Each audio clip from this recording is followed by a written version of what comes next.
नमस्कार, आपका स्वागत है मेरे चैनल पर। और आज हम फिर से बात करेंगे समास की। समास में हम पढ़ रहे थे समास के भेदों के बारे में। और अब नेक्स्ट देख लेते हैं। देखिए, अव्ययी भाव हमने पढ़ा, फिर है कर्मधारय समास।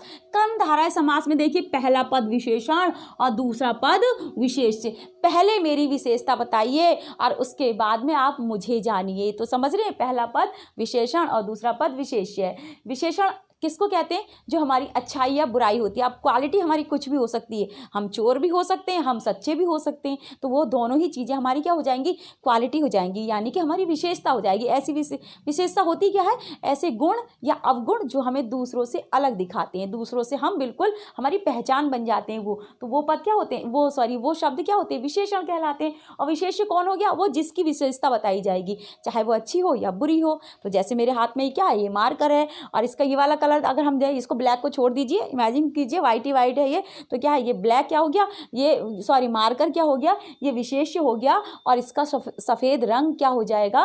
ये हो जाएगा विशेषण। तो आप समझ गए कि क्या हो गया विशेषण। अब जैसे देखिए, हमने एग्जाम्पल लिखा नील गाय। अब यहाँ पर आपको ध्यान रखना है, नील गाय, ठीक है। मैंने ये एग्जाम्पल वहाँ पर लिखा नील गाय, और नील गाय का हम विग्रह करेंगे तो हम लिखेंगे नीली है जो गाय। क्या लिखेंगे? नीली है जो गाय। अब आपने यहाँ पर देखा नीली है जो गाय, नीला क्या हो गया? ये रंग हो गया, यानी कि इस गाय क्या हो गया? विशेष हो गया। पहला पद क्या हो गया? विशेषण हो गया, मैंने बताया। और दूसरा पद क्या हो गया? विशेष हो गया। गाय की विशेषता बताई गई है, उसका नीला रंग। तो अब जैसे अब आपने देखा, अभी मैं इसको और समझा देती हूँ दूसरे से। अब यहाँ पर देखिए कमल नयन, देखिए क्या?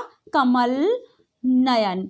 कमल नयन में अगर विग्रह करेंगे तो क्या आ जाएगा? कमल जैसे नयन, ठीक है। या कमल है जो नयन, या कमल जैसे नयन। देखिए ऐसे भी कर सकते हैं, कमल जैसे नयन। अब नयन क्या होता है? ये हमारी आंखें जो होती हैं, आंखों को क्या कहते हैं? नयन कहते हैं। तो नयन इतने सुंदर है, आंखें इतनी सुंदर है। कैसी आंखें हैं? कमल के समान। तो कमल क्या हो गया? विशेषता हो गया। और नयन की विशेषता बताई गई, आंखों की तो विशेषता बताई गई। तो आंखें या नयन क्या हो गया? ये विशेष्य हो गया। तो आप समझ गए। अब देखिए यहाँ पर अभी एक चीज़ और आएगी, वो मैं लास्ट में बताती हूँ। आप समझ रहे हैं? तो एक एग्जाम्पल को मैं यहाँ पर लिखा रहने देती हूँ, जिससे कि आपका टाइम वेस्ट ना हो और वीडियो भी ज़्यादा लंबी ना हो। बस मुझे इस बात का भी ध्यान रखना पड़ता है। देखिए लास्ट हमारा है बहुव्रीहि समास। अब बहुव्रीहि समास में क्या होता है? देखिए, ना पहला और ना दूसरा कोई तीसरा पद प्रधान होता है। ना तो पहला, अब यहाँ पर सब में क्या था? कोई ना कोई पद प्रधान था। लेकिन बहुव्रीहि समास में ऐसा नहीं होता। उसमें तो भाई ना पहला और ना दूसरा, कोई और ही आ जाता है कब्जा करने के लिए, ठीक है। तो कौन सा कब्जा करने के लिए आएगा? किसका अधिकार हो जाएगा? ये देख लेते हैं। देखिए जैसे मैंने लिखा चक्रधर, क्या लिखा है यहाँ पर? चक्रधर। और चक्रधर में अगर हम इसका विग्रह करेंगे, ये समस्त पद हो गया, इसका अगर हम विग्रह करेंगे तो ये हो गया चक्र को धारण करने वाले। चक्र को धारण करने वाले, अर्थात अब राइटिंग पर ध्यान नहीं देना आपको, क्योंकि मैं थोड़ा सा क्या लिख रही हूँ, बहुत जल्दी में लिख रही हूँ, तो इसलिए मेरी राइटिंग खराब हो जा रही है, बस ऐसी हो जाती है। चक्रधर, चक्र को धारण करने वाले, अर्थात कौन कौन चक्र को धारण करते हैं फिंगर पर? तो क्या हो जाएगा? अर्थात विष्णु। कौन हो जाएंगे? विष्णु भगवान जो होते हैं वो क्या होते हैं? उनको चक्रधर बोलते हैं ना, चक्रधर, यानी कि चक्र धारण करने वाले। अब आपने देखा ना, तो ये देखिए चक्र में ना चक्र और ना धर, कोई भी पद क्या था? कोई ना पहला पद और ना दूसरा पद, कोई भी पद प्रधान नहीं था। यहाँ तो कोई तीसरे आ गए, विष्णु, आपने देखा कोई तीसरे आ गए। तो यहाँ पर ये होता है। यहाँ बहुव्रीहि समास में जैसे नीलकंठ, देखिए नीलकंठ, अब मैं यहाँ पर चक्रधर को रेज कर देती हूँ और यहाँ पर मैं आप नीलकंठ के बारे में आपको बताती हूँ। देखिए नीलकंठ, नीलकंठ की क्या हो जाएगी? नीला है कंठ जिसका। देखिए नीला है कंठ जिसका, अर्थात कौन? किसका कंठ नीला है? आप बताइए। अर्थात किसका कंठ नीला है? शिव का। किसका? शिव जी का। देखिए नीला है कंठ जिसका, नीला है कंठ जिसका, हम किसी और की बात कर रहे हैं, हम थर्ड पर्सन की बात कर रहे हैं। किसका कंठ नीला है? शिव जी का, क्योंकि उन्होंने विष पी लिया था, इसलिए उन्होंने अब विष को यहीं पे रोक लिया। तो इस वजह से, उसका प्रभाव की वजह से उनका जो गला था, ये कंठ था, वो नीला हो गया। तो उनको क्या कहा गया? नीलकंठ। अब यहाँ पर आपने देखा कि तत्पुरुष समास में क्या होता है? मैं पहले ही पढ़ा चुकी, इसको पहला पूर्व पद गौण होता है। पूर्व पद की वैल्यू नहीं होती, दूसरे पद की वैल्यू होती है, अर्थात दूसरा पद क्या होता है, बड़ा होता है, महत्वपूर्ण होता है। जैसे दही और बड़ा, उत्तर पद दही, दही तो कॉमन चीज़ है, दही तो दही हो गया, लेकिन उसमें जो भीगा हुआ बड़ा है वो महत्वपूर्ण हो गया, ठीक है, वो उसकी वो अलग विशेष हो गया। फिर द्विगु समास है, संख्यावाचक होता है पूर्व पद और दूसरा पद समूहवाचक। द्वंद्व समास में दोनों पद प्रधान और बीच में योजक चिन्ह, और योजक चिन्ह के जगह पर और विभक्ति छिपी होती है, ठीक है। फिर और ये एक दूसरे के विलोम होते हैं। अव्ययी भाव समास में पहला पद अव्यय होता है और इससे, इस पहले पद से मिलकर जो दूसरा पद मिलकर, दोनों पद मिलकर बनते हैं, तो उसका जो समस्त पद बनता है वो भी अव्यय होता है। कर्मधारय समास में ना पहला पद विशेषण और दूसरा पद विशेष्य होता है, अर्थात एक की पहले विशेषता बताते हैं और दूसरा जो पद होगा वो विशेष्य होगा।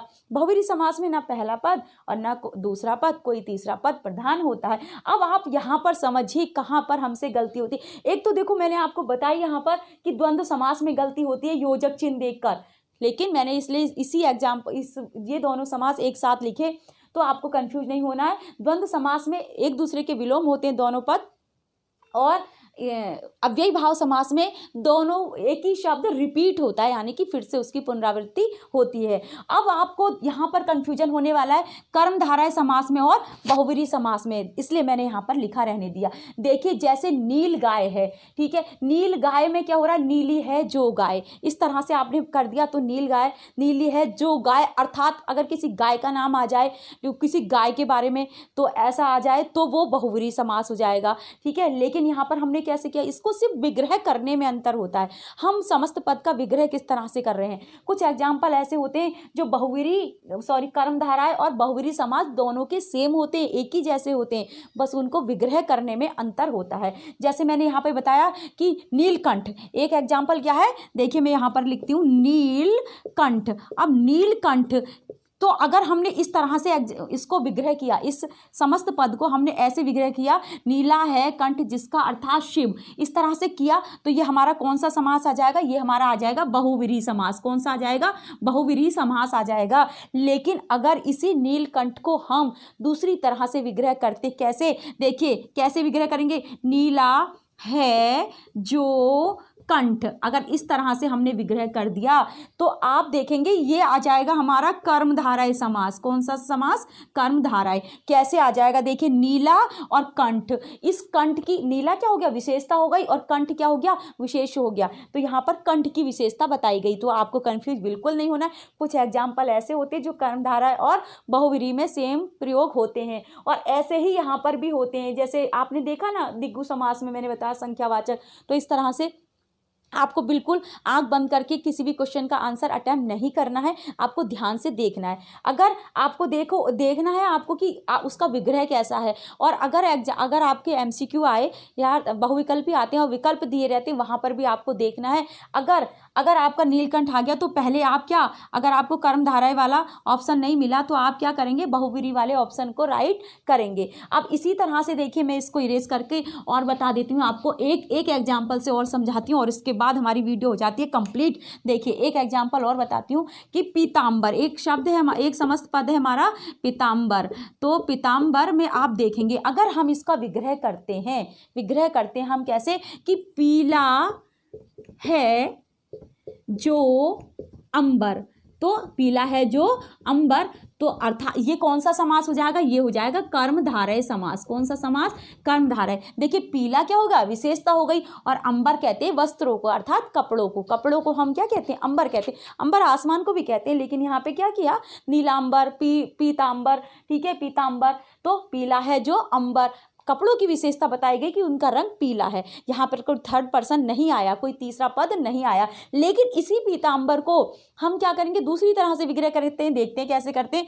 पीले हैं अंबर, देखिए अंबर जिसके, पीले हैं अंबर जिसके, अर्थात हमने ऐसे करके विग्रह किया, पीले हैं अंबर जिसके, अर्थात कौन, कौन? विष्णु। कौन पहनते हैं पीले कपड़े? विष्णु भगवान पहनते पीले कपड़े। क्या कोई और भी? कृष्ण भी बोल सकते हैं, पीले हैं अंबर जिसके, अर्थात कृष्ण या विष्णु। ऐसे आप करेंगे अगर एग्जाम्पल, अगर इस तरह से विग्रह करेंगे और थर्ड पर्सन आ गया, तीसरे पर्सन की बात आप कर रहे होंगे, उसका विग्रह करते हुए अगर आप तीसरे किसी व्यक्ति की बात कर रहे होंगे तो वहाँ पर कौन सा समास आ जाएगा? वहाँ पर आ जाएगा बहुव्रीहि समास। और अगर आप इसका विग्रह करते हैं ऐसे, पीला है जो अंबर, नीला है जो अंबर, चक्र, ठीक है, तो इस तरह से आपका क्या हो जाएगा। लेकिन हर एग्जाम्पल नहीं आएगा, कुछ एग्जाम्पल ऐसे होते हैं, कुछ उदाहरण ऐसे होते हैं जो कर्मधारय और बहुव्रीहि में समान होते हैं, लेकिन सारे नहीं होते। आपको ये ध्यान रखना कि आप ये नहीं कर सकते सारे सारे आपने कर्मधारय में डाल दिए, सारे आपने बहुव्रीहि में डाल दिए, ऐसा बिल्कुल भी नहीं करना। तो आई होप कि आपको ये सारे समास के भेद समझ में आ गए होंगे। तो मैं चाहती हूँ कि आपको समझ में आ गए तो आप मुझे कमेंट करें और मेरी वीडियो को अपने दोस्तों के साथ ज़रूर शेयर करें, लाइक करें और क्या करें, मेरे चैनल को सब्सक्राइब करें। और स्टूडेंट, एक बात और मैं आपसे कहना चाहूँगी, अगर आपको मेरी वीडियो पसंद आ रही हैं और आपको लग रहा है कि आपका फ़ायदा हो रहा है इनसे, तो आप मुझे सुझाव भी दीजिए, कमेंट कीजिए कि आपको कौन सा टॉपिक आपको टफ लगता है, कौन सा कठिन लगता है, जिस पर मैं वीडियो बनाऊँ और आपकी हेल्प कर सकूँ। Thank you.